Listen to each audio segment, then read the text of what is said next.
মানুষ কতটা আঘাত পেলে আর কি এ কথা বলে যে আমার লাশটা আমার জন্মভূমি, যেখানে আমার জন্মস্থান, সে নড়াইলে না নিয়ে যেতে কতটা দুঃখ পেলে বা কষ্ট পেলে এ কথাটা বলে। আমি মনে করি প্রথমে মাশরাফি একজন খেলোয়াড়, তার কিন্তু রাজনীতিকে নিয়ে আমি কোনো কথা বলবো না। কারণ কি, আমি একজন বাংলাদেশি হিসাবে আমি মনে করি পৃথিবীতে যদি কোনো খারাপ বা নিকৃষ্ট কোনো জিনিস থাকে সেটা হলো রাজনীতি। আমার মতে অনেকে হয়তো বা আমার আমার আমার সাথে সহমত হবেন সেটা আমি বলি না, কিন্তু আমার কাছে এটা লাগে। এই রাজনীতি খুবই কম সময় আপনাকে দিবে, সুখ দিবে, মানে সুখটা খুবই কম পাবেন এই রাজনীতি থেকে। তা আমি বলবো যে আল্লাহ মাসের ভাইকে আরও ধৈর্য দেখ।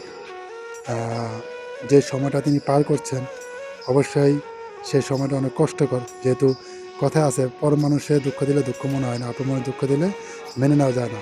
তার নড়াইলের যে মানুষগুলো আছে তারাই তাকে দুঃখ দিছে, তারপরে তিনি সবাইকে মাফ করে দিছে।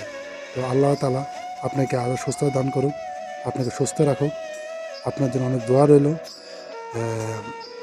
আর কিছু বলার নেই।